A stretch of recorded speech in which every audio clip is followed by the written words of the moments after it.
ele nos foi... nós fomos convidados para escrever num momento bastante interessante. Nós priorizamos ali, né, trazer também de um modo bastante superficial alguns aspectos, né, alguns pontos que ajudam a gente a pensar a constituição disso que a gente chama de currículo cultural, né, ou que está sendo chamado de currículo cultural, porque dá para perceber pelo tom do texto, né, há dois movimentos ali, né? Há, de um lado, uma certa confusão nas leituras que são feitas, que parece que nós estamos falando mais do mesmo, né, ou apenas propondo coisas com um certo confete, mas que não é diferente do que já estava proposto pelas teorias críticas, né, ou as propostas. Aqui a gente vai mudar um pouco o nome para perspectiva ou currículo, né, para ficar mais próximo do que foi discutido no videoaula e encontro, uma certa confusão, né, das pessoas ao lerem, né, lerem com os seus óculos, né, lerem com suas lentes, lerem com seus conhecimentos, e principalmente lerem com seus afetos, né, e aí houve muito questionamento em vários encontros ao longo desse tempo, né, em que, afinal, né, o que difere? Então, naquele momento, esse texto nos pareceu oportuno de estabelecer esse diálogo, e vocês vão percebendo, né, que certas ideias, o texto vai dizendo, olha, em tal teoria assim, em tal teoria assado, né? Mais uma ilustração. E também, ao mesmo tempo, né, uma outra coisa que vem acontecendo, mas isso a gente entende como uma questão, para nós, muito tranquila, em que pese ser um pouco irritante, vamos dizer assim, mas ela é tranquila, que é esse embate, né, por uma disputa de um espaço, disputa de ideias, né, disputas por hegemonia para alguns, para outros, né, que eu acho que é o nosso caso, mais uma forma de ver, mais uma forma de pensar, mais uma forma de fazer, né, a educação física. Então, é um texto que ele, né, se justifica nesses dois lugares, né, uma apresentação, um clareamento maior dos elementos teóricos, né, da proposta epistemológica, que sustenta a ideia, e a ideia em si. Por isso que ele está dividido aí em dois momentos, né, em que há um momento da discussão epistemológica e há um momento da discussão pedagógica, para ver que há em si, né, muita, vou usar a palavra aqui, diferença, né, para mostrar como a coisa realmente ela se dá. Acho que a primeira explicação que a gente dá do título é trabalhar um pouco a ideia da palavra dimensão, né? Porque geralmente foi escolhido essa expressão meio assim arriscando, né? Porque a gente sabe que quando a gente trabalha numa perspectiva de dimensão, a gente trabalha as coisas um pouco separadas, né? Por isso que logo no começo do texto a gente anuncia, olha, são dimensões, podíamos, né, não pensar em dimensões na perspectiva de espaço e de tempo, né? Mas numa perspectiva integrada de uma nova forma de olhar para o espaço e do tempo, que tem a ver, né, com um pouquinho do que eu vou trabalhar, né, do que o Marcos vai trabalhar, do que a gente tem trabalhado, principalmente quando a gente abordar a questão da diferença, que hoje vai ser superficial, a gente, né, mais para frente retoma isso. Mas já anunciando, né, que é um outro olhar para essa dimensão do espaço e do tempo, né, quando a gente vai pensar a própria questão da diferença. Bom, então, o que a gente vai trabalhar um pouquinho hoje é essa ideia central de conhecimento, para a gente ter um pouco mais claro, né, a partir das discussões do encontro e vídeos anteriores, eu vou me permitir dizer encontro anterior, tá? Então, quando eu falar encontro anterior, encontro passado, aula passada, eu estou me remetendo ao vídeo e a apresentação que foi do primeiro encontro. Assim, eu não preciso ficar toda hora falando a mesma coisa, né? Então, discutir um pouco a noção de conhecimento para a gente entender até quando nós estamos pensando o objeto, né, da educação física cultural, o objeto com o qual o currículo cultural se depara, a noção de conhecimento e de objeto é outra, né? Então, são muitas diferenças, né, no ponto de vista da diferenciação entre o que se apresenta, né? E se o conhecimento ele é visto, né, de um outro modo, consequentemente, esse sujeito que conhece e esse sujeito que conhece a verdade, né, tanto um como o outro vão ter que ser explicados também de um outro modo. Então, a noção de sujeito, a noção de conhecimento e a noção de verdade, da verdade que se conhece, vamos dizer assim, né, elas estão muito diferentes, estão muito distantes, daquilo que se caracterizou como pensamento moderno. Por favor, Marcos, o velho. Então, ao discutir, né, nos encontros passados, a questão das concepções, né, de educação física, né, nós trabalhamos com concepções da área, de objeto, e anunciamos a de currículo. Né, o Marcos tratou isso, né, mostrando que, para eu pensar a área de educação física, minimamente, né, não posso esquecer de abandonar a ideia de que eu preciso pensar qual é o objeto e qual é o currículo a partir do momento, ou seja, a partir de que modo que eu vou organizar esse percurso, né, esse espaço-tempo, como o Marcos disse, né, para que as crianças nesse processo, os jovens, os adultos que estão diante desse percurso, eles se apropriem daquilo que vai ser transmitido. Então, a tela que está aí, né, eu vou trabalhar um pouquinho em cima dos pontos, ela é aquilo que a gente vai entender como uma concepção de conhecimento moderno. E como o trabalho, né, ele se iniciou mostrando que a modernidade pode ser pensada como um ethos, né, como uma forma de vida com a crença na razão, desse sujeito que desenvolve e se apropria da razão, e desse sujeito que, por meio da razão, conhece os objetos com os quais ele pode explicar e, a partir disso, ele produzir, né, o melhor possível para o bem da humanidade. Ela é uma ruptura de entender também o conhecimento como algo mais ligado a um pensamento que a gente aprendeu na escola chamado de teocêntrico, né? Ou seja, todas as explicações anteriores, né, a esse momento histórico, elas, né, não para todos, não toda a população, né, mas aquilo que é dominante na escrita, etc., é esse pensamento que explicações mais metafísicas, né, são explicações mais a partir, né, de um princípio fundante, que é Deus, né, e todas as explicações pautadas a partir disso. É por isso que a gente vai encontrar nos textos antigos, né, vamos chamar assim, anteriores à modernidade, um pouco antes do Renascimento, os autores que a gente conhece geralmente são os santos, né, Santo Agostinho, São Tomás de Aquino, né, são pessoas que fizeram explicações de ciência, ou seja, de conhecimento. A palavra ciência quer dizer conhecimento, por isso que quando a gente vai assinar um documento, está escrito assim, ciente, né, ou seja, ciência é ter conhecimento, a consciência é ter esse conhecimento, né, para si elaborado. Esses conhecimentos, então, estavam nessa ordem mais teocêntrica. Com toda aquela discussão que nós fizemos, né, dessa assunção do homem como centro, né, e origem do conhecimento, essa concepção do modo que se estabelece o conhecimento, ela se modifica, né? Então, o que interessa para a gente é entender que esse sujeito, então eu vou caminhar aqui com o mouse, né? Aqui o sujeito, ele ao acessar a razão, né, ao dominar a razão, ao desenvolver a razão, ele consegue alcançar a verdade do mundo.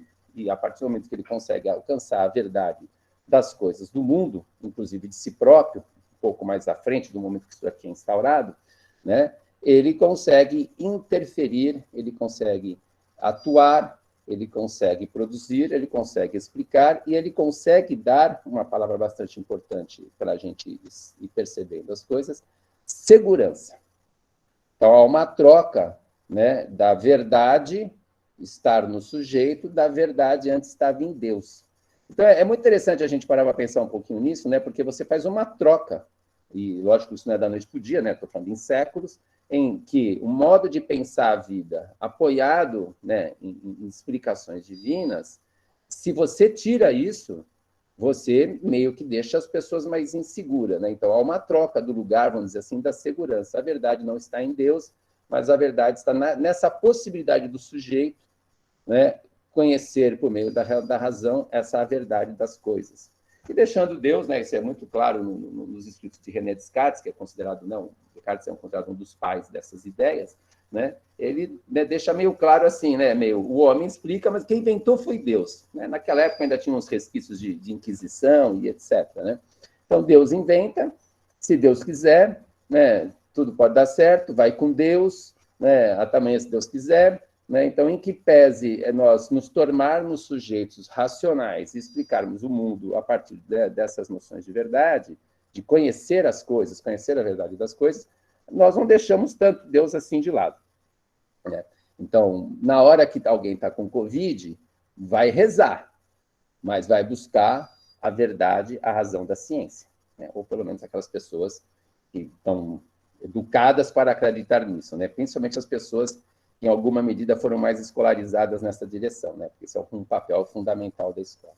Então, como que se dá esse processo, né? Porque há uma discussão e há uma separação entre vários autores nesse período todo moderno, de que a razão é algo que é inata, né? Mas essa questão da razão por si só não é suficiente se eu não tiver também uma certa sensibilidade para as coisas do mundo, né? Então, há uma discussão muito grande entre autores que a gente já ouviu falar, né? Que a gente tem concepções que são inatistas ou essencialistas, ou aquelas concepções chamadas empiristas.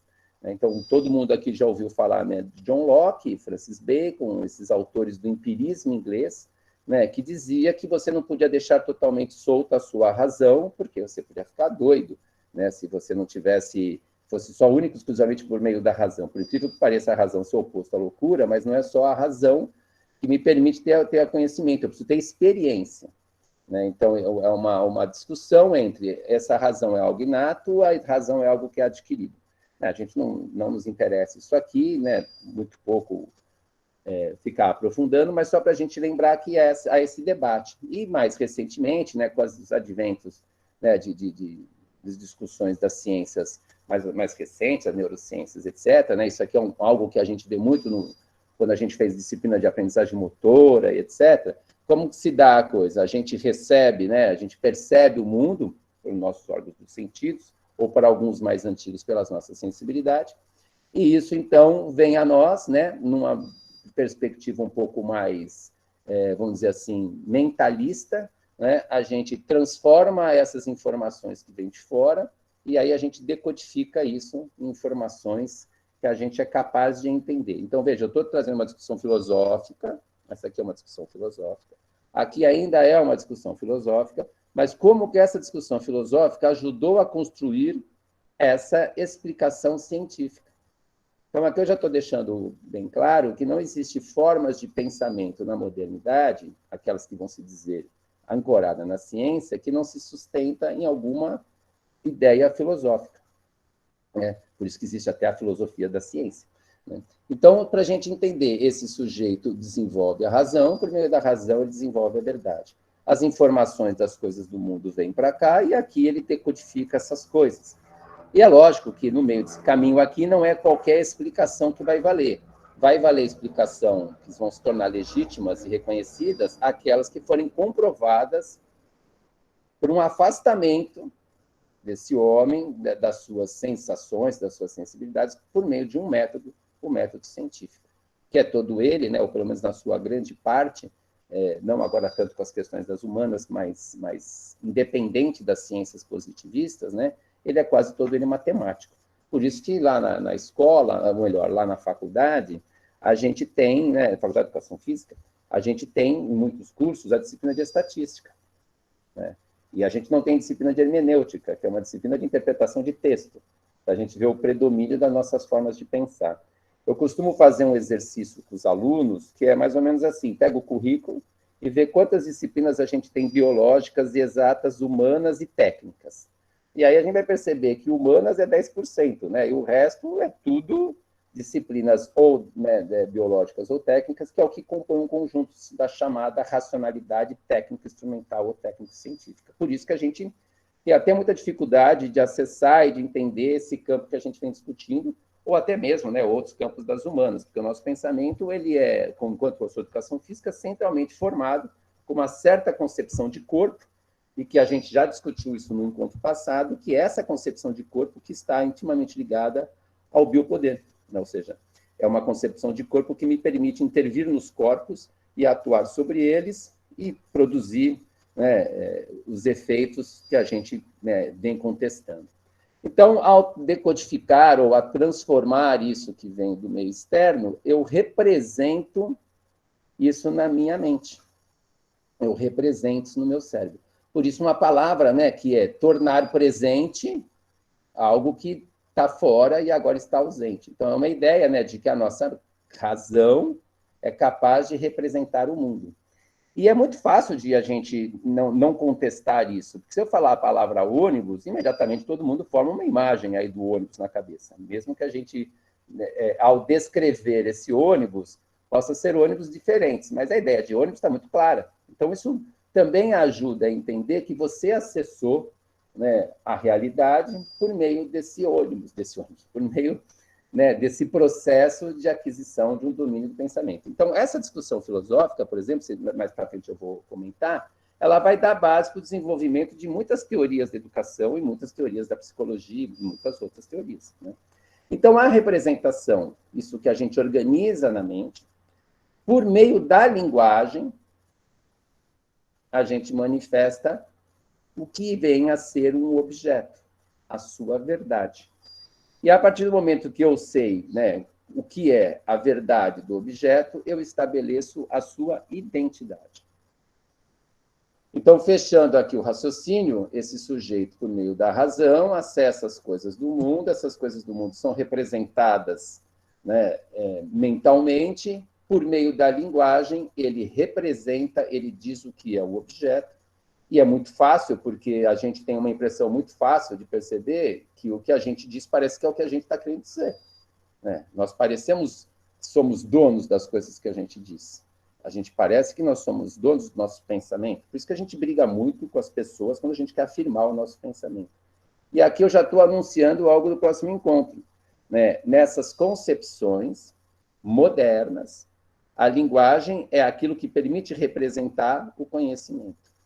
Então, a relação de um sujeito cognoscente, um sujeito capaz de conhecer, dizer o que um objeto é, por meio de uma linguagem científica, né, qualquer outra forma de linguagem, mesmo do senso comum, a linguagem dos diversos lugares, né, eu consigo dizer o que um objeto é. Por isso, eu vou dizer, né, qual é a identidade desse objeto. E aqui já vou anunciando uma palavrinha muito importante para nós, que é idem, que é igual, né, e ente. E aí uma discussão muito interessante na filosofia entre o que é o ser e o que é o ente, né? O ente, né, normalmente a gente entende como algo que é qualificado, que é nomeado, que pertence a um ser. E a palavra identidade, ela vai dizer que o ente é igual ao ser. Então a palavra identidade quer dizer algo que é igual a ele mesmo, uma essência, né? Logo, a verdade das coisas. Marcos, por favor. Então, a gente já tem aí, nessa discussão de conhecimento, e diversas explicações outras sobre o modo como eu aprendo esse conhecimento, né, de que forma que ele se internaliza e eu coloco para fora, né, o manifesto foi alvo, né, da construção de uma grande parte do pensamento científico ao longo desses 400 anos, com maior força em determinados momentos para determinadas correntes. Então, eu posso dizer para vocês que todo o pensamento científico é aquele que, por meio da razão e o seu método, eu descubro qual é a verdade do objeto. E, sabendo a verdade do objeto, eu atuo sobre ele. Porque é um sujeito, lembra, que, por meio da crença na razão, promove o progresso. Ele vai promover, né, o melhor para uma sociedade. E não é por menos, né, como já foi discutido aqui, né, o Marcos explicou isso muito bem, né, nós dois retomamos, né, em alguns momentos as questões no vídeo. A pedagogia moderna vai ser aquela pedagogia calcada em determinadas, né, apoiada em determinada noção de ciência, a depender do campo que vai tendo mais força em determinado momento, vai ser esse espaço, né, de construção, de desenvolvimento da razão e de produção e do acesso da verdade. E é por isso, senhoras e senhores, e outras coisas, né, que a escola faz prova da verdade. Então, eu vou lá, ensino as coisas num período, e agora eu quero saber se você sabe dizer qual é a verdade. E eu estou dizendo isso porque quando a gente faz uma prova, geralmente a resposta que você tem que dar, você já aprendeu. Então, a escola nada mais é de um lugar, né, de aprender, de fato, um modo de pensar, muito mais do que aprender, né, sobre a verdade das coisas, sobre a verdade do objeto. Né? Nesse modelo, então, de pedagogia, a gente tem predominantemente um período muito grande, que é o século XVIII, XIX, uma centralidade na ação de ensinar, E depois, com as descobertas da psicologia, de como as pessoas se desenvolvem para a aprendizagem, né, dessas formas de conhecer o mundo, o foco no século XX vai ser a aprendizagem. Então, daqui, né, uma preocupação cada vez maior com os métodos, né, com as regulações da sala de aula, né, coisas que a gente já discutiu nos outros encontros. Então, nós vamos encontrar, né, discussões distintas que têm foco sobre isso uma vez, foco sobre isso na outra, às vezes juntam, tem gente que junta as palavras, tem gente que põe um hífen e junta tudo para dizer que é tudo junto, né? Esse é um grande debate, né? Ou seja, o debate que se está dado não é sobre o que é o conhecimento, mas é qual é o conhecimento, qual é a verdade que tem que ser ensinada e aprendida. Porque se entende que esse sujeito vai se formar a partir do momento em que ele acessar esses conhecimentos. E isso é muito característico, né, na obra desses autores que mais a gente vê influenciar o pensamento da educação. Então, vamos lembrar que o Rousseau, né, um dos precursores, né, dessa educação da liberdade, né, achava que os sujeitos nasciam todos bons, né, e que era a sociedade que corrompia. Então, era uma educação que tinha que dar condições desse sujeito não ser corrompido. Então, a necessidade que o Rousseau via, né, na educação era dar um conhecimento suficiente para o cara continuar sendo bom. O Rousseau é um dos pais do romantismo, né, das ideias da felicidade da escola, que muitas vezes a gente encontra meio, né, assim, tipo, a aula tem que ser legal, né? A aula tem que ser legal, ela tem uma certa trajetória em vários autores que, em alguma medida, beberam no Rousseau.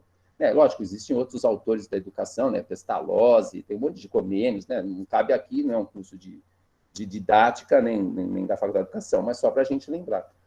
O Manuel Kant, né, também um dos outros autores importantes desse movimento, né, que vai pensar a escola, né, o Kant dizia que as pessoas elas eram incompletas, né, do ponto de vista cultural, moral, elas eram vazias porque não tinham a razão. Então, a função da escola era de instrução e formação, né?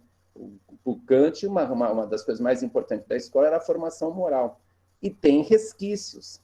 Né? Tem resquícios que a gente sabe, muitas vezes, que a gente tem muito mais preocupação com o comportamento do aluno do que com a aquisição de um determinado conhecimento.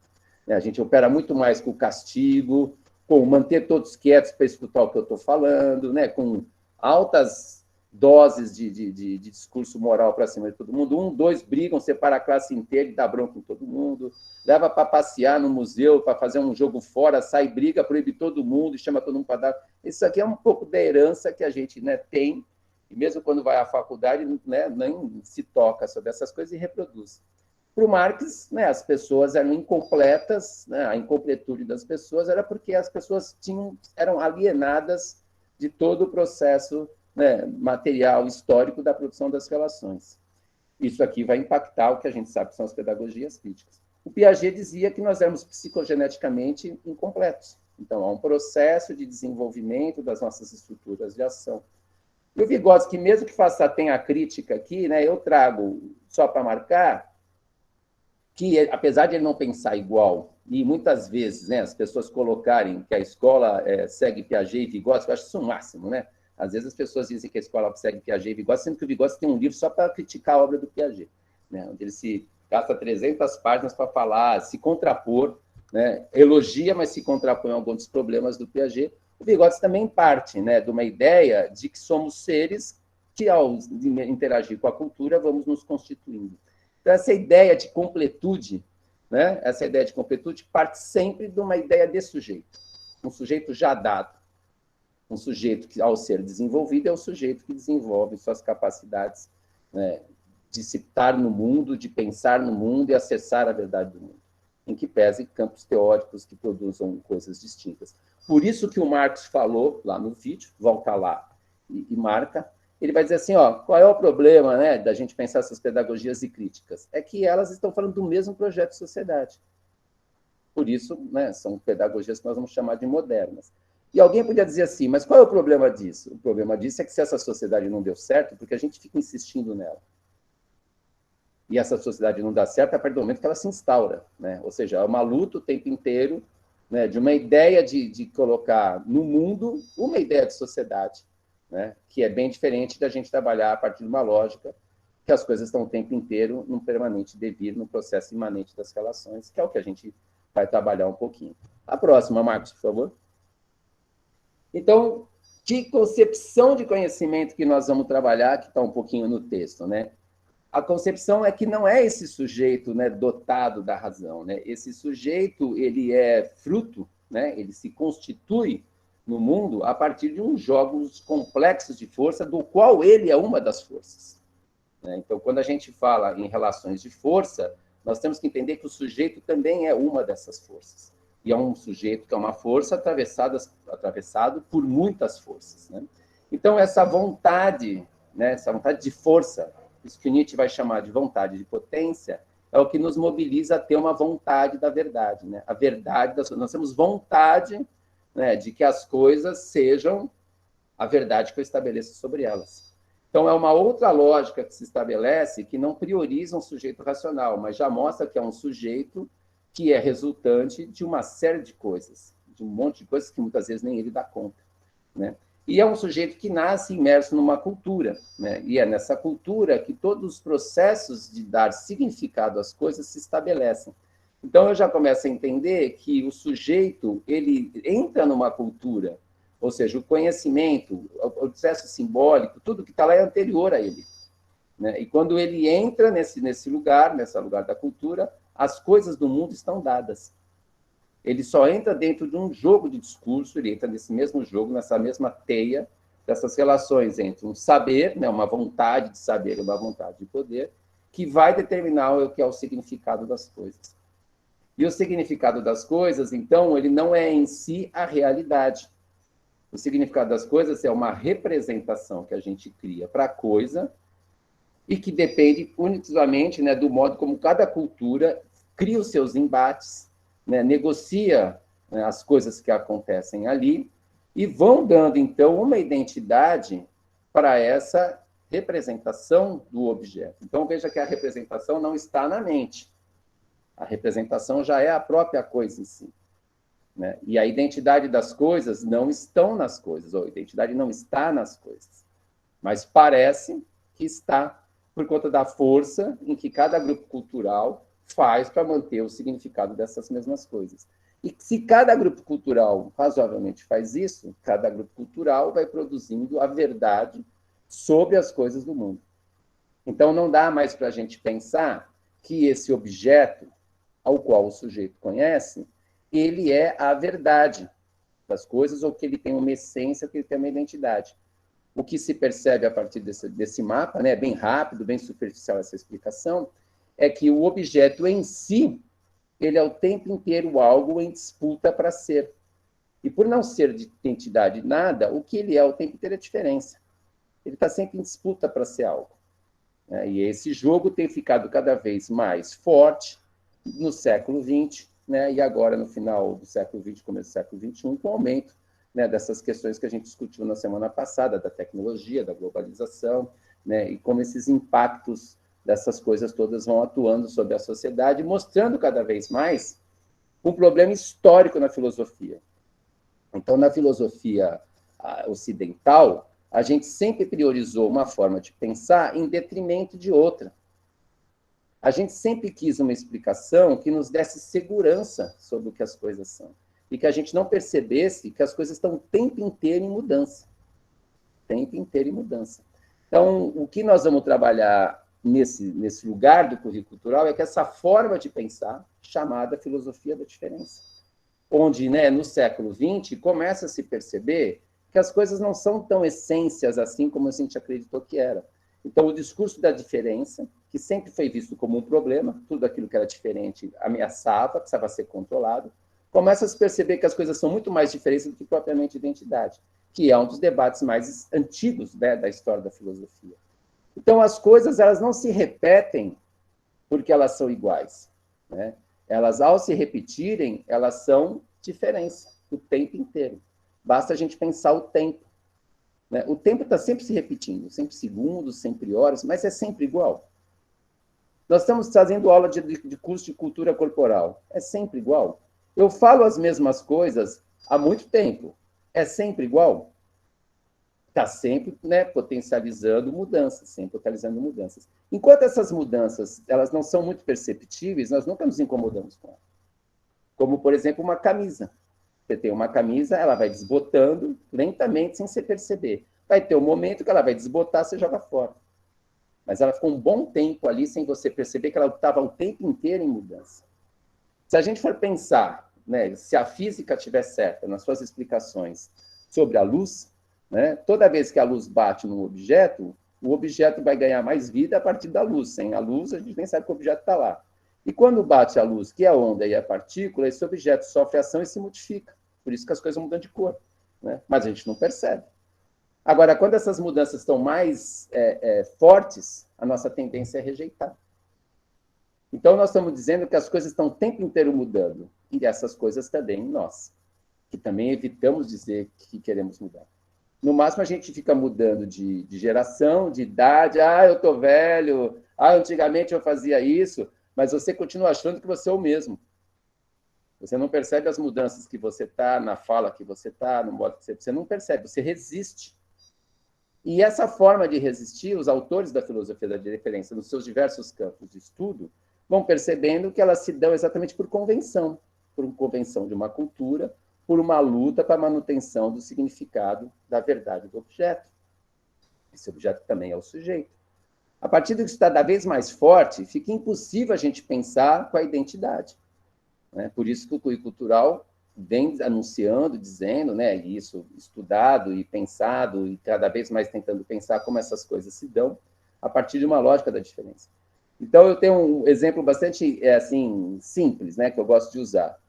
Todo jogo de futebol, se assiste, né, ele começa do mesmo jeito. Bateu um paroim para a bola de alguém dá um toque na bola.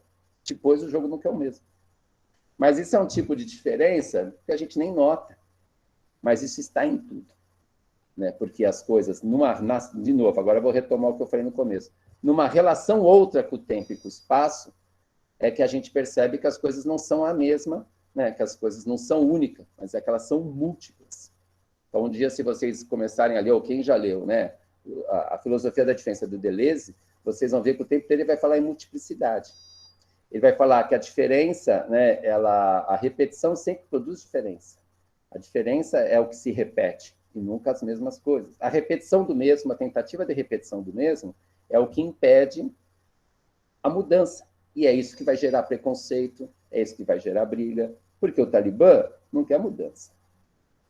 Né? Porque o modo de olhar o pensamento militar no Brasil, eu não estou falando das Forças Armadas, estou falando do pensamento militar no Brasil, não quer mudança desse país escravocrata, dessa estrutura elitista que a gente vive.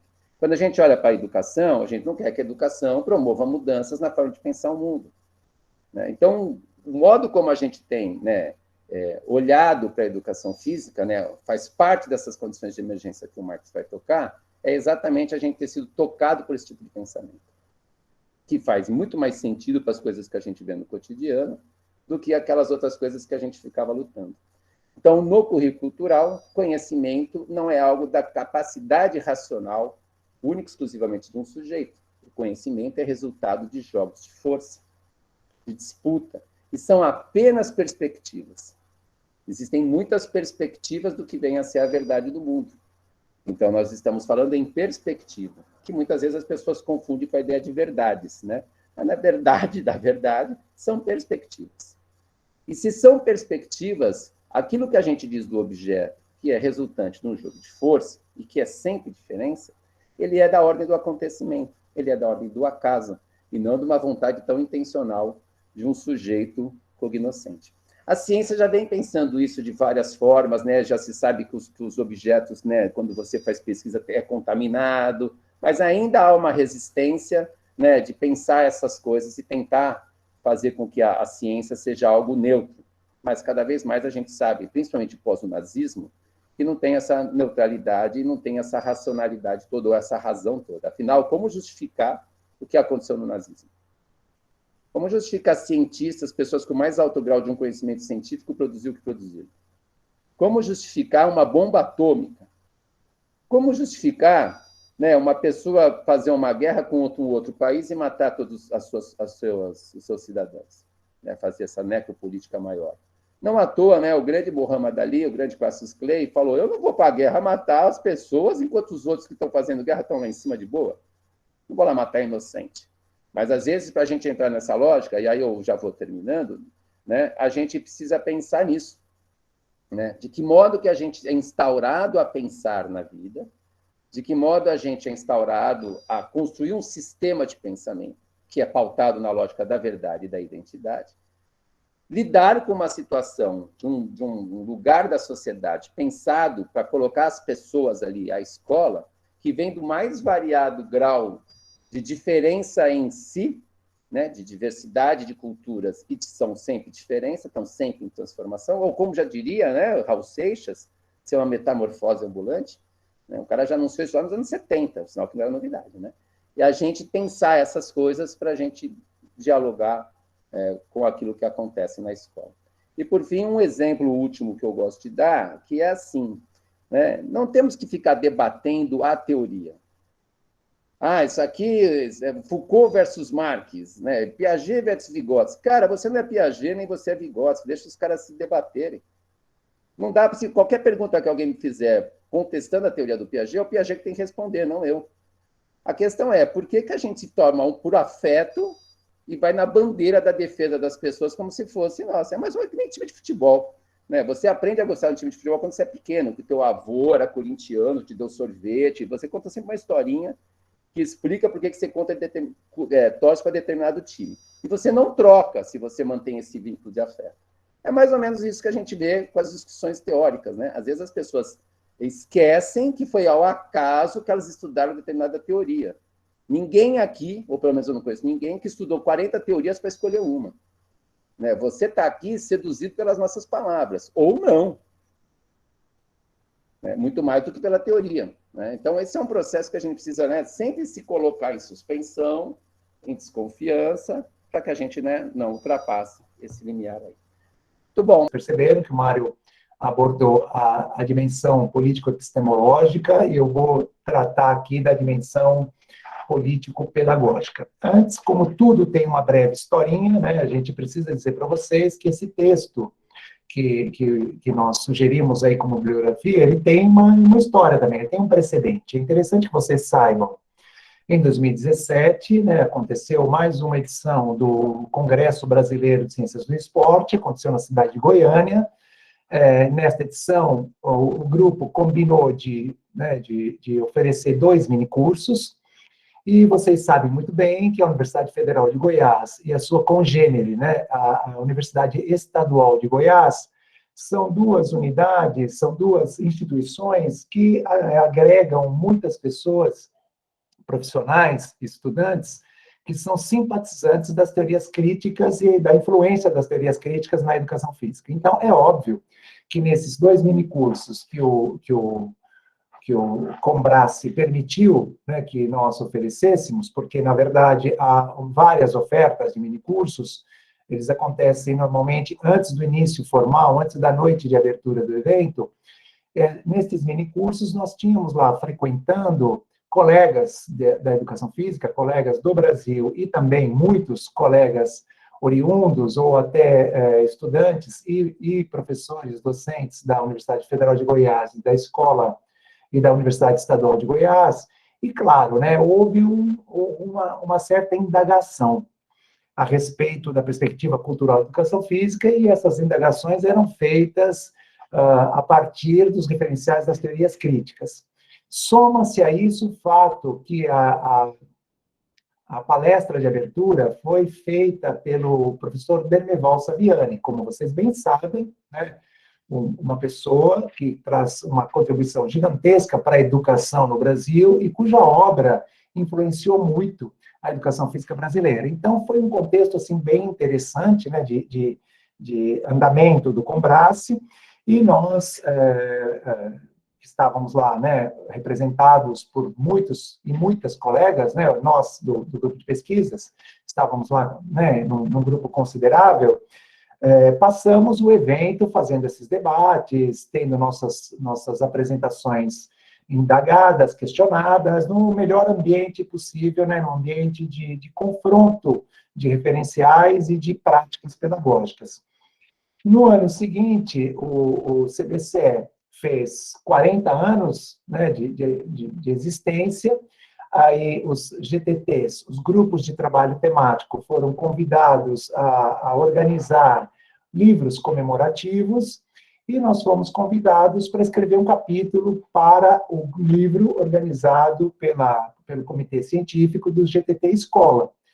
E aí surgiu a ideia de apresentar um texto que ajudasse, né, que contribuísse com a reflexão da educação física escolar, mas que ajudasse a pensar um pouco essas distinções. Então, esse texto, na sua primeira versão, digamos que ele estava um pouco mais contundente, né? E aí o Mário falou, não, veja bem, o momento não é esse, vamos aliviar, etc. E aí, como sempre fazemos, né, trabalhando a quatro mãos, é essa versão aí que foi publicada, que vocês acessaram. Então, é interessante a gente entender um pouquinho, né, o contexto de emergência do Currículo Cultural de Educação Física.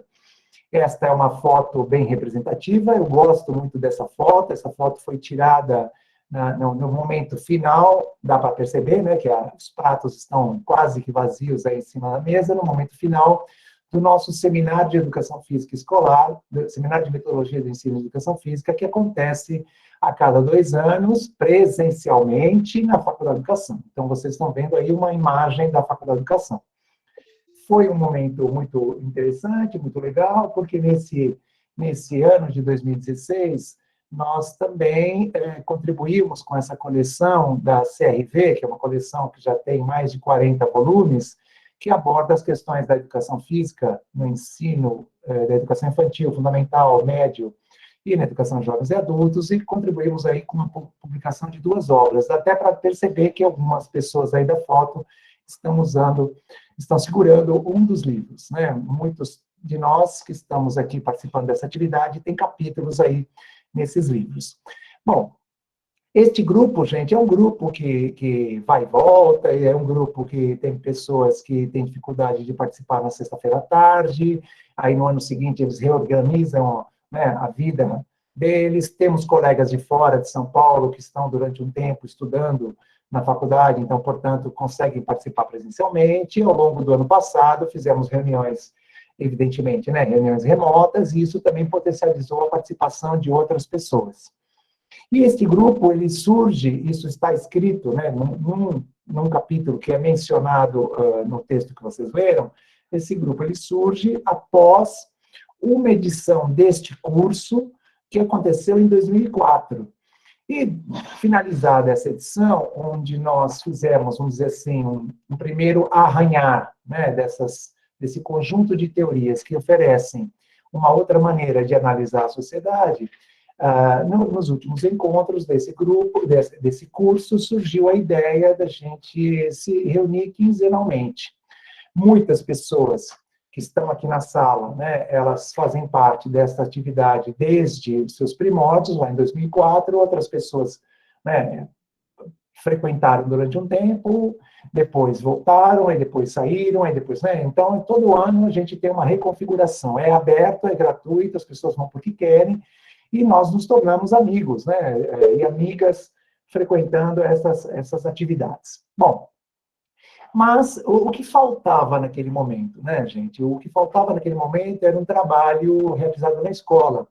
E graças a essa peculiaridade desse coletivo, que é muitos e muitas professores e professoras em atuação na educação infantil, nos anos iniciais, nos anos finais, no ensino médio, na educação de jovens e adultos, na educação profissionalizante, nas escolas públicas e nas escolas privadas, a partir do estudo desses referenciais, começaram a ousar, a arriscar práticas pedagógicas.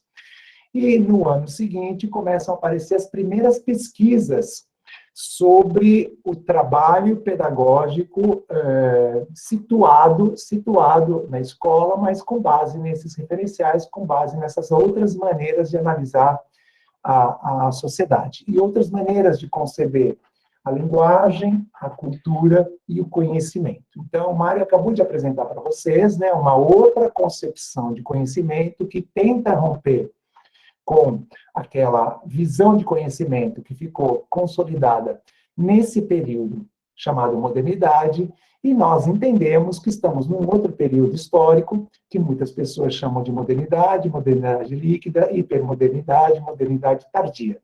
Então, com esses outros referenciais e fazendo o trabalho na escola, é evidente, né, que estes autores, eles não pensaram no trabalho de educação física na escola, esse é o exercício que o grupo tem feito, também começaram a surgir as primeiras investigações sobre aquilo que era feito na escola.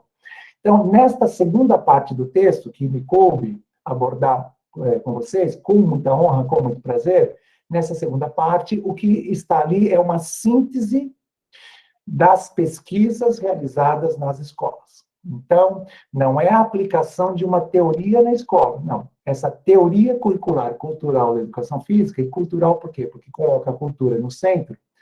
Essa teoria curricular cultural da educação física vem sendo produzida, vem sendo reelaborada, vem sendo recriada a partir do trabalho que cada professor, cada professora fazem e pensam sobre aquilo, registram aquilo em vídeo, registram em relatos de experiência, registram em trabalhos científicos, se esse for o caso, né? Trabalhos científicos são aqueles que são elaborados a partir do método científico.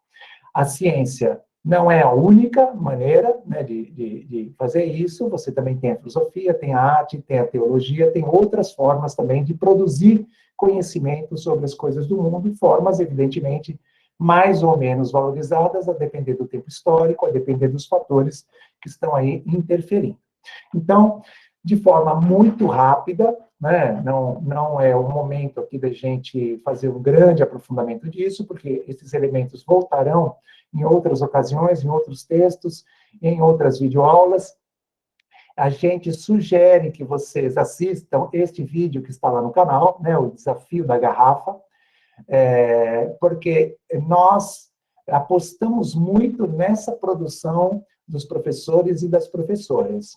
Nós também, que agora não estamos mais na sala de aula da educação básica, Mário e eu, nós também temos o hábito de produzir os nossos registros de prática e também divulgamos os nossos registros de prática. Na edição agora do Combrace deste ano, que é a primeira edição que vai respeitar esse espaço tão importante chamado, né, de socialização, debate, análise de práticas pedagógicas, eu mesmo encaminhei, ainda não recebi a avaliação final, submeti um relato de prática que eu desenvolvi durante a pandemia, formando professores e professoras na perspectiva cultural da educação física. Este vídeo é um trabalho feito pelo colega, pelo Carlos Alberto de Oliveira Gomes, e o Carlão, ele é professor da Prefeitura Municipal de Osasco, e ele desenvolveu esse trabalho que, para mim, é bem emblemático desse movimento feito pelos colegas que estudam a teoria, estudam as referências, né, vamos dizer, a teoria curricular da educação física, as referências, mas que, pelas milhares de situações, não são frequentadores habituais do grupo, né? Então, nós já temos aí um conjunto de colegas, Brasil afora, até mesmo em Roraima, né? Temos colegas, eu estou falando isso porque eu li as atividades que vocês mandaram, ou quase todas, né? Temos colegas que estão aí se aproximando dessas discussões.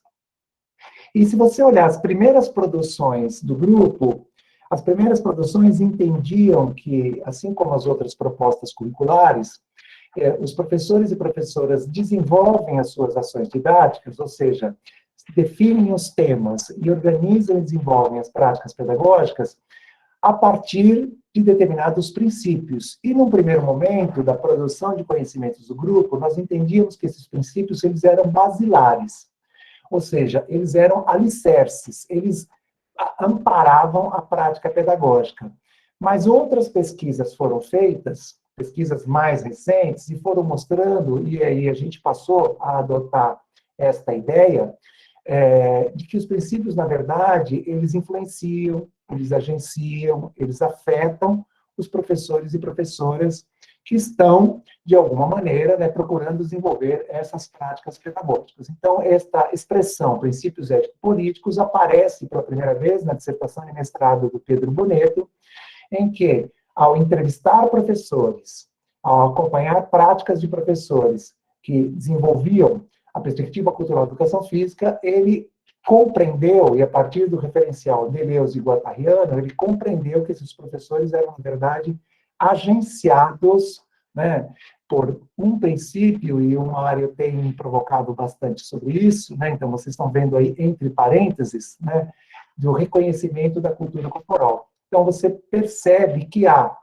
um esforço dos professores, ou talvez menos esforço, no trabalho com aquele repertório cultural corporal que está disponível na comunidade. Mas antes que você pense nisso, lembrando, gente, que os princípios, eles não agenciam todos os professores da mesma maneira, e não são todos os trabalhos que são agenciados pelos mesmos princípios, e reconhecer ou valorizar ou trabalhar com a cultura corporal da comunidade não significa nela permanecer, até porque nós estamos trabalhando com a cultura corporal bem ampliada. Nós gostamos mais de dizer que é um reconhecimento do universo cultural corporal da comunidade. Então, o que a mãe de um determinado estudante faz, se ela frequenta aulas de yoga, se ela faz, se ela grava coreografias para o TikTok, ou seja, se ela faz qualquer espécie, né, que tem qualquer contato com a prática corporal, este conhecimento também faz parte do repertório cultural corporal da comunidade. Uma outra questão que aparece muito evidente nos trabalhos e que mostra que os professores estão, de alguma forma, agenciados, é a articulação que essas pessoas costumam, ou se esforçam, ou pretendem fazer, seja com o projeto político-pedagógico da escola, seja com as orientações curriculares, os documentos curriculares do município, do estado, ou da rede privada onde atuam, ou também com os projetos que as escolas desenvolvem, porque a escola pode ter um projeto político-pedagógico, mas, de repente, num determinado ano, no 6º ano, no 2º ano, ou né, no início da escolarização das crianças lá na educação infantil, aquele segmento desenvolveu ou assumiu, ou vai trabalhar com a identidade da comunidade, ou vai trabalhar com a história do bairro. Ou seja, existem formas de articular-se ao trabalho maior, ao trabalho do segmento, que não passam exclusivamente pelo projeto político-pedagógico. Estou deixando isso claro, porque às vezes a escola em que você trabalha, ou a escola que você conhece, talvez ela não tenha esse documento, né? Ou talvez esse documento esteja engavetado. Quem aqui já né, esteve conosco em outras ocasiões, já me ouviu dizer que a não existência, né, de um documento chamado projeto político-pedagógico é em si um projeto pedagógico, ou seja, nessa instituição as pessoas fazem o que querem sem uma articulação, sem uma coordenação. Um outro princípio que se identifica nas práticas pedagógicas, a partir das conversas com os professores, a partir das análises daquilo que os professores pensam, é a ancoragem social dos conhecimentos. Então, se tem algo, gente, que eu posso dizer, olha, essa é uma característica bem interessante da perspectiva cultural da educação física, é que nós não trabalhamos, por exemplo, com jogos pré-desportivos. Não, nós não trabalhamos com isso, nós não trabalhamos com tarefas descontextualizadas. Por quê? Porque os temas são eleitos, são definidos a partir da sua ocorrência social. Então, todos os conhecimentos que são colocados em circulação, eles têm uma ancoragem social. Eles são conhecimentos que, de alguma maneira, mobilizam as pessoas que estão envolvidas com a prática corporal. Eles são passíveis de uma análise sócio-histórica e política. Ou seja, são coisas que acontecem, são coisas que vocês veem nas praças, nos parques, nas praias, nos ginásios, nas festas, nos cultos religiosos, onde houver pessoas realizando práticas corporais, nós podemos dizer que essas práticas estão ancoradas socialmente. Me desculpem que eu estou sendo atacado nesse momento.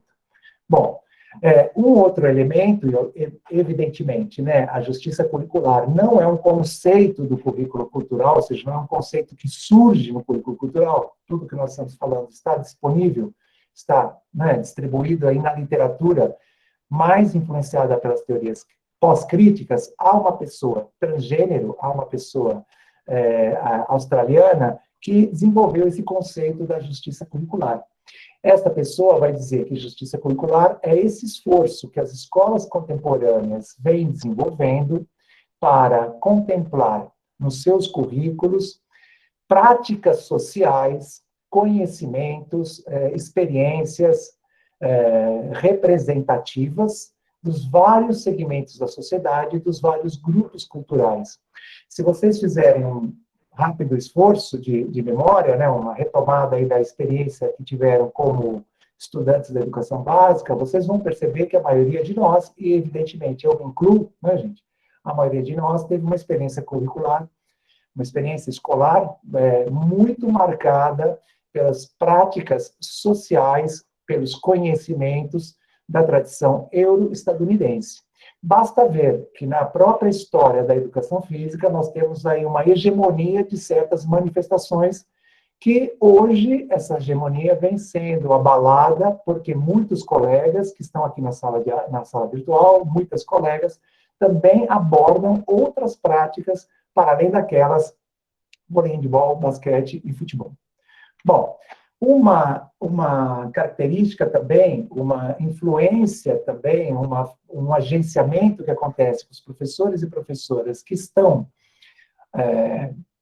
simpáticos a essa proposta é a rejeição do daltonismo cultural. Esse também é um outro conceito, né, de um outro autor, na verdade é uma dupla, né, de autores que vão dizer, olha, o daltonismo cultural é aquela tendência que a maioria de nós possui, evidentemente eu também, né, a maioria de nós possui de olhar ou de não conseguir distinguir o gradiente de culturas que existe numa sala de aula, numa escola, num bairro, numa comunidade. A gente tende a pensar, até porque o nosso olhar é sempre etnocentrado, a gente tende a pensar que todas as pessoas daquela escola, ou todas as pessoas daquela faixa etária, ou todas as pessoas daquele bairro, são de um certo tipo. E todos nós, na sala dos professores e professoras, ou em outros momentos do nosso cotidiano escolar, nós já nos deparamos com representações que colocam todas as crianças no mesmo lugar, e que colocam todas as pessoas no mesmo lugar. Parênteses. Há uma passagem muito interessante de um filme que fez muito sucesso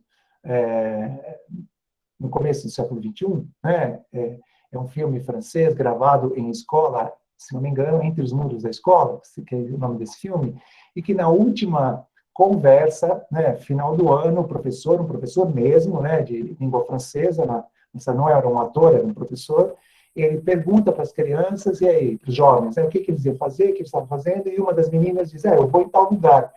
E ele olha para ela, né, porque ela é uma garota, né, uma garota filha de imigrantes, numa escola francesa, e ele se surpreende porque ela tinha acesso, ou ela se preocupava, ela gostava de um certo tipo de literatura, e é muito marcante para mim esta passagem do filme, porque essa moça, ela esteve na sala de aula dele durante o ano inteiro, e ele nunca se deu conta, né, que essa garota não estava no lugar que ele a colocava, né, ou seja, ela tinha outras vivências, outros conhecimentos, outros saberes, e assim sucessivamente, né, vários meninos e meninas lá estavam nessa mesma situação que ela. Então, rejeição ao daltonismo cultural também nos leva a pensar que esse professor, essa professora, influenciados por esse princípio ético-político, eles também vão se preocupar com a organização da prática pedagógica de tal maneira a contemplar diversos conhecimentos, diversas formas de ser.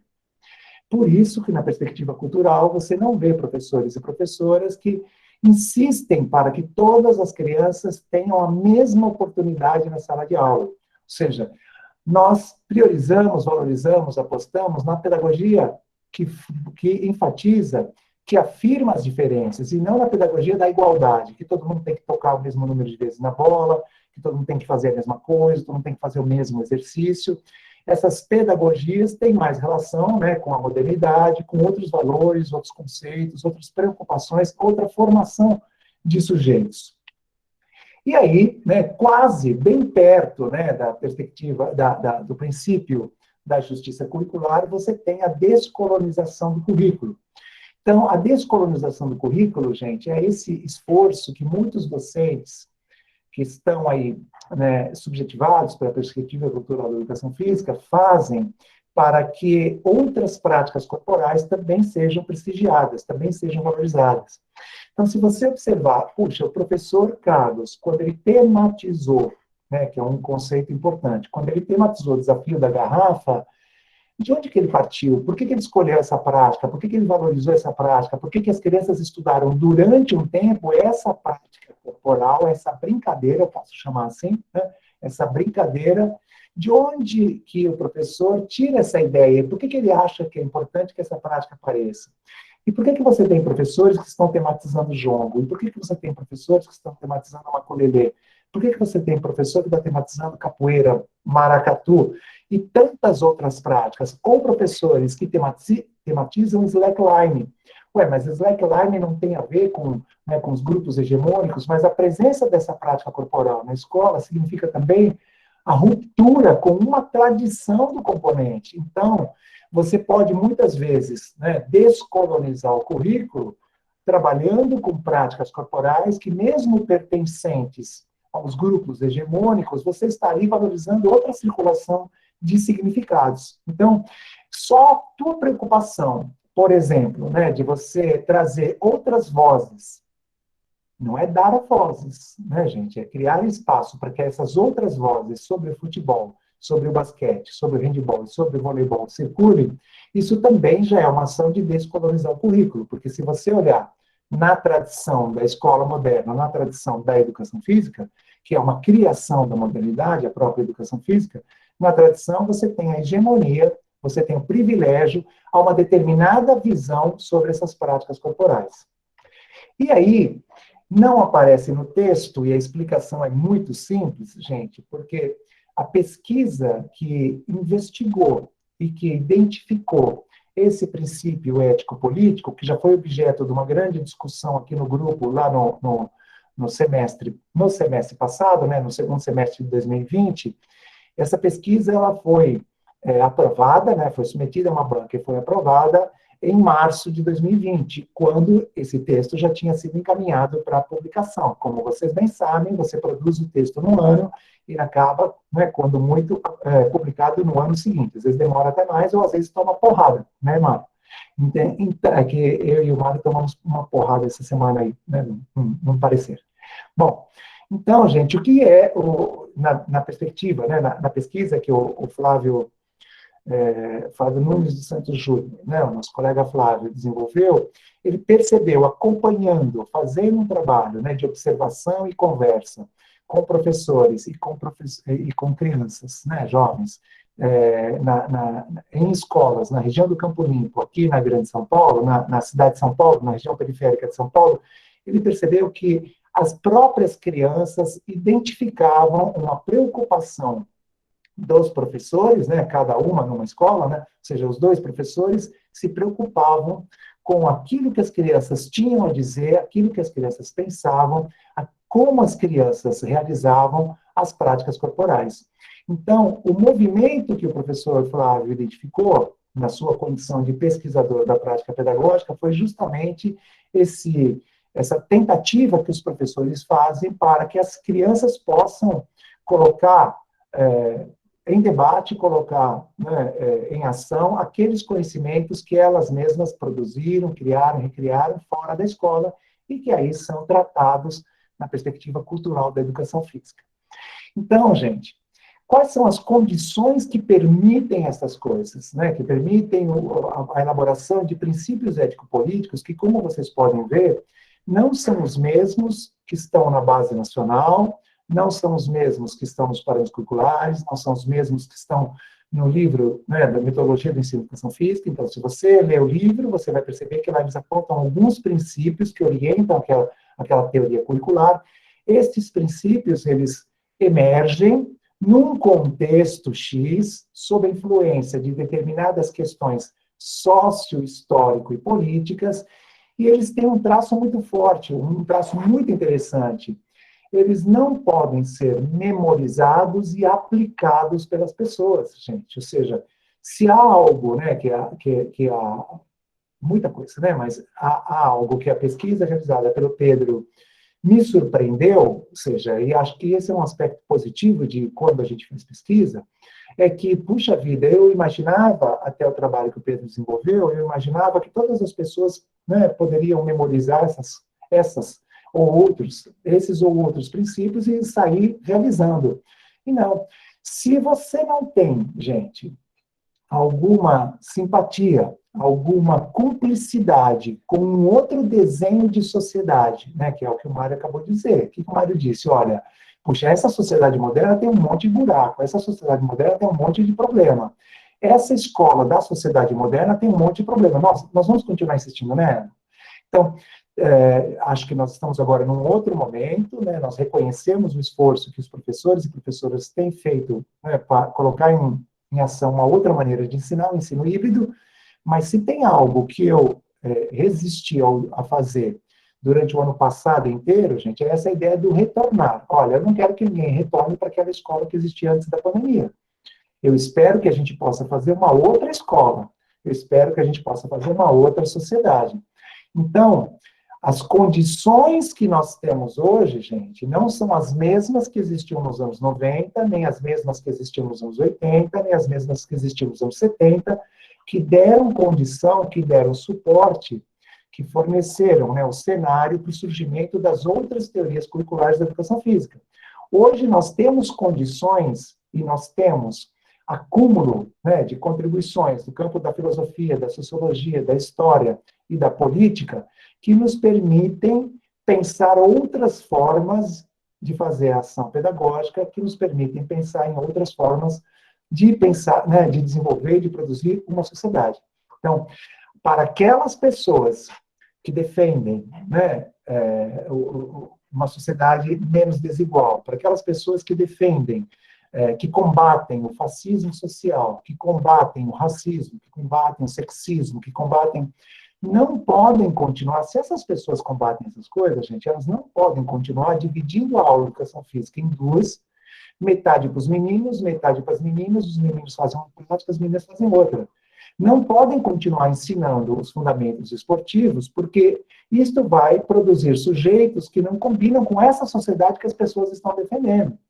Eu uso um exemplo bem, para mim, muito sintomático, né? Ou seja, às vezes a pessoa vai lá na rede social e faz uma crítica a uma determinada postura, né, preconceituosa, etc, etc, etc, que alguém tomou, né, que alguém adotou. Ou coloca lá um símbolo, né, que significa um movimento contrário a uma maneira de conceber, né, as pessoas que não se alinham àquilo que o Mário acabou de chamar de identidade. Ou seja, e aí depois ela faz uma prática pedagógica que corrobora aquilo. Então, há um problema aí. Então, temos uma defesa de uma outra escola e estamos pensando uma educação física que dialoga com essa escola, uma educação física democrática e democratizante. Então, uma educação física em que todos os conhecimentos alusivos às práticas corporais podem ser abordados, uma educação física que valoriza todas as formas de existir corporalmente falando. E uma educação física em que determinadas práticas corporais não são melhores que outras práticas corporais. Uma das questões que nós mais enfatizamos na crítica que fazemos à base nacional é porque a base nacional abre espaço para que algumas pessoas saiam da escola com determinados conhecimentos, com determinadas formas de realização da prática corporal que não combinam com o público que está na escola. Porque se você olhar com calma, ler com calma e fazer uma análise com calma da Base Nacional Curricular de Educação Física, você vai perceber que é uma perseguição por um determinado tipo de conhecimento, que nós estamos aqui pensando que a escola tem que ter aquele conhecimento, mas tem que ter muitos outros conhecimentos também. E quem tem que pensar nisso é o professor e a professora, né, na sua condição de autores e autoras do trabalho pedagógico. Esta é uma imagem de um vídeo, de um relato, que também estão disponíveis no canal do grupo, ou no site do grupo, que foi desenvolvido na EMEA Nelson Mandela, pela professora Marina Vasquez e suas colegas.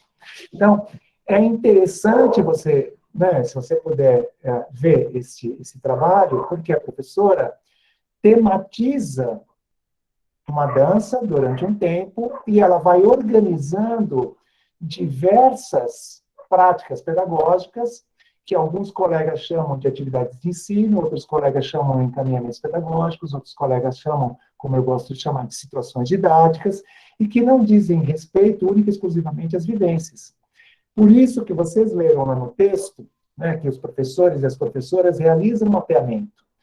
Lá atrás, nas primeiras pesquisas, nós pensávamos, porque estávamos lá observando as práticas pedagógicas, pensávamos que o mapeamento acontecia só no começo. Hoje a gente tem uma ideia que o mapeamento ele acontece em todas as aulas.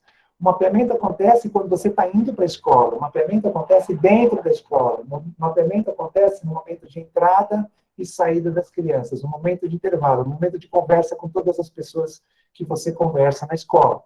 Nesse momento remoto, o mapeamento acontece de outras formas, mas também acontece.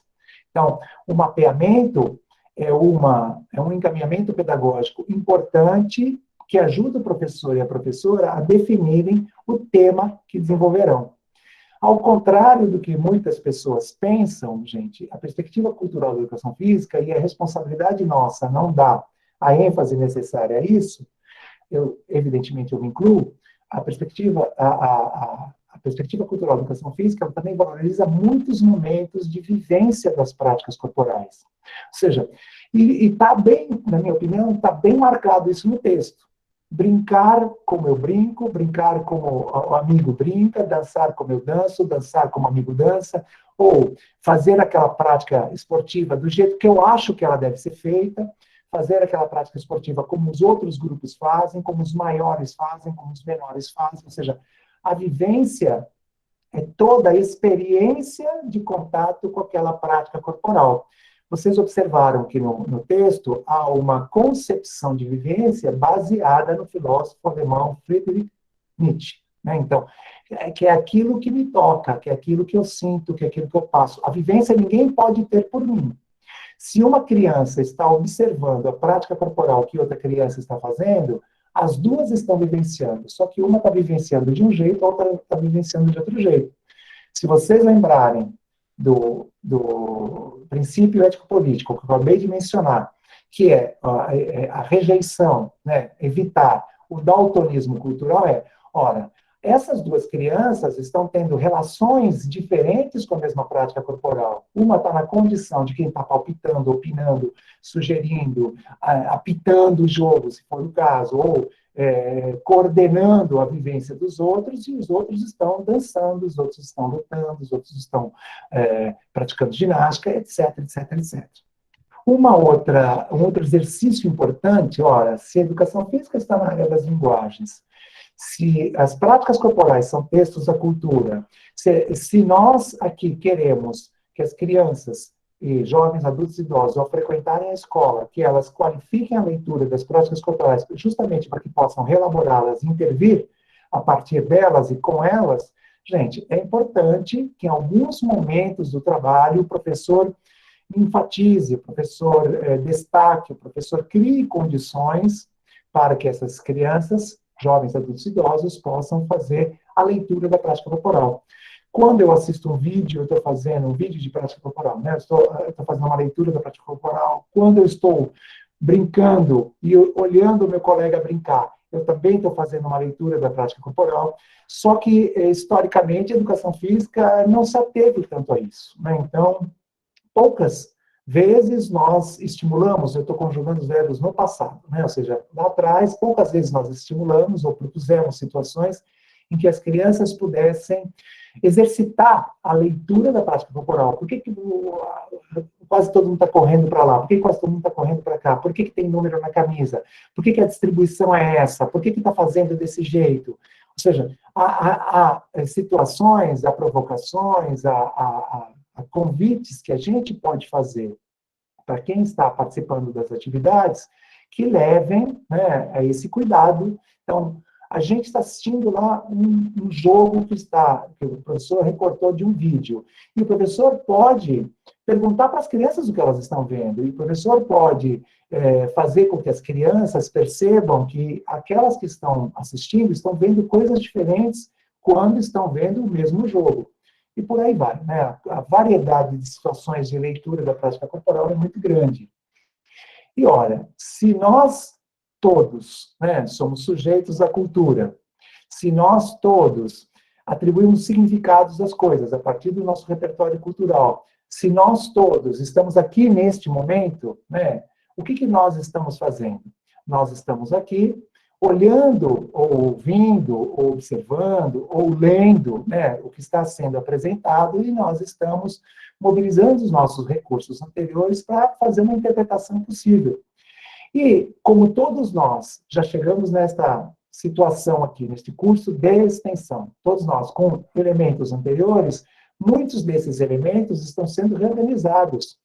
Alguns de nós estão discordando, alguns de nós estão concordando, alguns de nós estão transformando, alguns de nós estão criando sobre isso. Gente, isso acontece o tempo todo na cultura. Isso acontece quando você conversa, quando você lê um livro, quando você vê um filme, quando você brinca, quando você joga. Ou seja, isso também as crianças fazem. Então, esse processo de ressignificação, de leitura e vivência, ele se mistura, ele acontece quase que ao mesmo tempo. É difícil você dizer, esta atividade é só de leitura, esta atividade é só de vivência, esta atividade é só de ressignificação.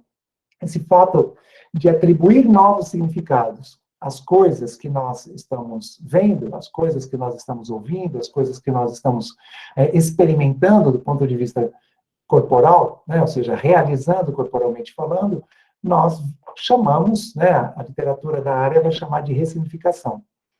Mas nós estamos falando da escola, gente. Né? Nós estamos aqui falando, eu nunca usei esse exemplo, nunca usei um exemplo de fora da escola. E a escola, ela tem um compromisso específico com a sociedade, né? Ela tem uma função que lhe foi atribuída pela legislação. Se você observar, mas Marcos, mapear, vivenciar, fazer a leitura da prática corporal, ressignificar, isso acontece em outros espaços sociais. Acontece quando as crianças brincam na rua. Acontece na escolinha, né, de esporte lá do lugar tal. Acontece no centro esportivo da prefeitura no lugar tal. Isso acontece o tempo todo. Mas na perspectiva cultural, que é uma perspectiva pensada para a escola, há momentos em que o professor, em que a professora organiza, ou seja, ele propõe um encaminhamento que leve ao aprofundamento daquilo que está sendo estudado. Então, o professor, a professora pensam em atividades, elaboram atividades que permitem compreender melhor aquilo que está acontecendo, aquilo que está sendo lido. E aí, esse professor vai escolher um filme, esse professor vai fazer uma explicação, esse professor vai pedir para a criança explicar o jeito que ela tinha pensado ou o jeito que ela brinca. Esse professor vai pedir para as crianças lerem lá um pequeno texto, ou esse professor vai ler o texto para elas. Porque, gente, não dá para esperar, né, que os sistemas, né, do esporte, ou a vestimenta de uma luta, ou as regras de uma brincadeira brotem na cabeça das crianças. Isso não vai acontecer. Vão acontecer outras regras, vão acontecer outros sistemas, vão acontecer outros jeitos de fazer uma determinada manifestação, mas o professor e a professora que estão lá imbuídos, né, de organizar uma experiência curricular que permita conhecer melhor as práticas corporais, analisá-las, compreender o que elas significam para os grupos que lá estão. O professor e a professora terão que organizar atividades de aprofundamento. Então, aprofundar, traduzindo, né, nos termos que nós estamos colocando aqui, é conhecer melhor aquela prática corporal, conhecer melhor as pessoas que participam daquela prática corporal. Em síntese, seria isso aprofundar. E o professor faz isso a partir do próprio repertório. O professor faz isso selecionando certas atividades. O professor faz isso pensando em escolher uma criança que vai explicar, um amiguinho que vai fazer para o outro observar. Então, você está tematizando ginástica artística. Tem lá uma menina que sabe fazer, tem uma menina que já fez, tem uma menina que conhece, essa menina vai lá e explica algumas coisas, a menina vai lá e demonstra algumas coisas. Isso seria aprofundamento. Mas os professores e professoras que desenvolvem a perspectiva cultural nas escolas, vez por outra, eles organizam encaminhamentos pedagógicos, atividades de ensino, situações didáticas que levam as pessoas a tomarem contato com outros significados que esse professor, que essa professora não acessaram. Então, quando a gente diz ampliar, gente, a gente está falando ampliar as fontes de informação, ampliar, desculpem pela cachorrada, ampliar as fontes de informação, ampliar o acesso aos significados. Quando isso acontece? Gente, quando você convida alguém que faz essa prática corporal, quando você convida um representante dessa prática corporal, Tem um professor que, há 2 anos atrás, com 7º ano, tematizou uma série de práticas corporais da tradição, né, da matriz afro-brasileira e da matriz afro-brasileira. E esse professor tematizou samba rock. E um dos pais dos estudantes da turma que ele estava trabalhando, no 9º ano, um dos pais tem um grupo, né, tem lá ele organiza show, organiza festa, né, é meio DJ. Então, através do garoto, ele convidou essa pessoa foi lá na escola, demonstrou que dançava, demonstrou como é que é esse espaço que o pessoal faz samba rock, como é que as pessoas pensam, o que as pessoas pensam. Quando o professor faz esse convite, gente, ou quando o professor leva as crianças até o Museu do Futebol, quando o professor leva as crianças até uma pista de skate, quando o professor leva crianças, jovens e adultos, né, até esses espaços onde as práticas corporais acontecem, o professor não domina os significados, né, o professor não domina aqueles conhecimentos, o professor não tem um controle sobre aquilo.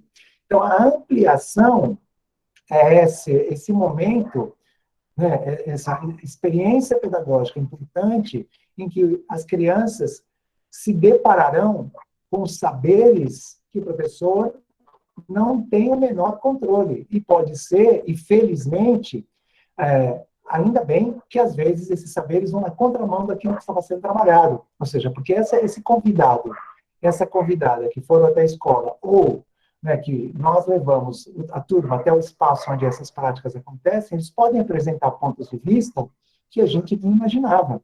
Então, isso vai nos ajudar a entender a ocorrência dessa prática corporal de uma maneira mais elaborada.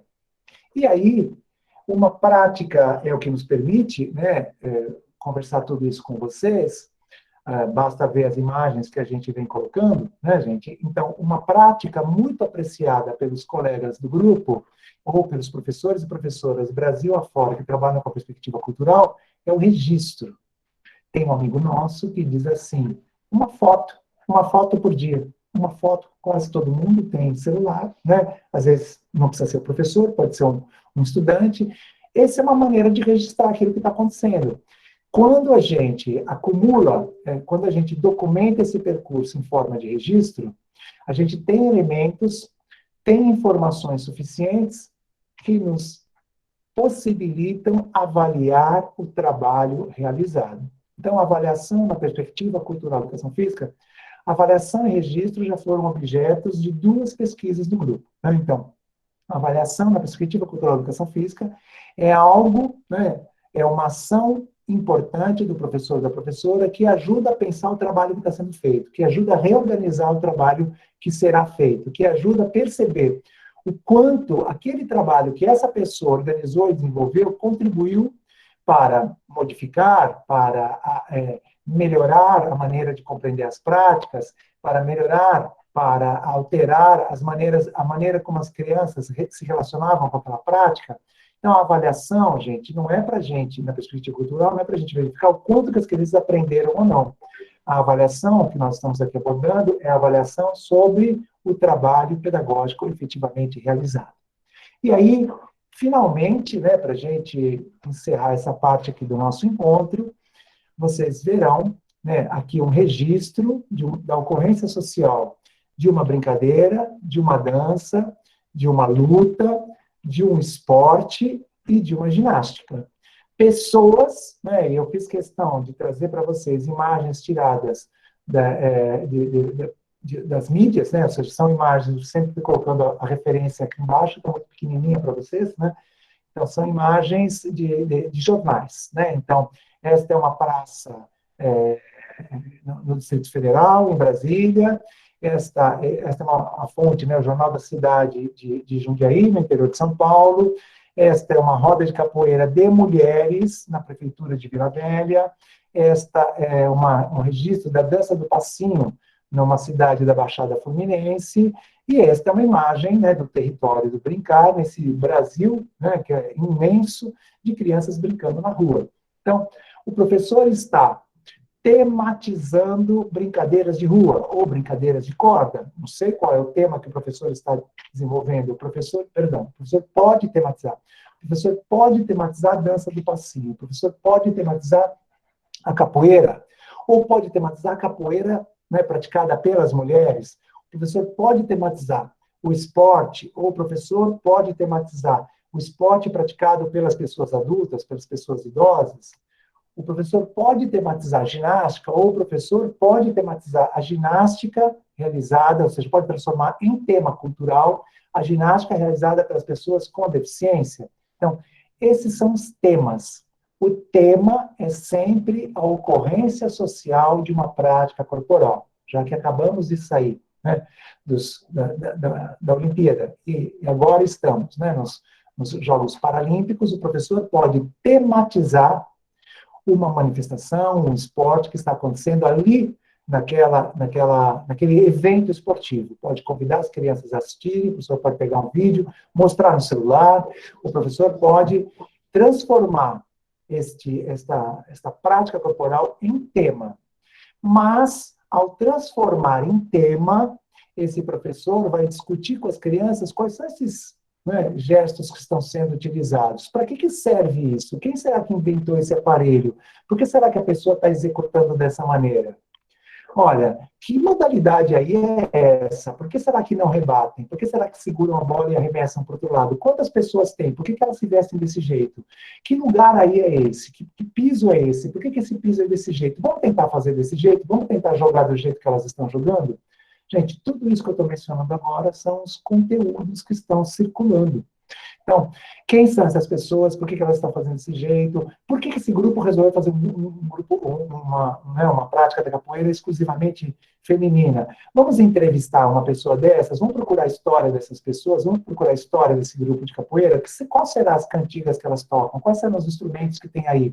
Gente, tudo isso que entrar em circulação são os conteúdos. Então, tema: capoeira praticada pelas mulheres lá de Vila Velha. Tema: capoeira. Conteúdo: tudo o que ocupa o tempo escolar. Essa definição em língua portuguesa existe desde 1998.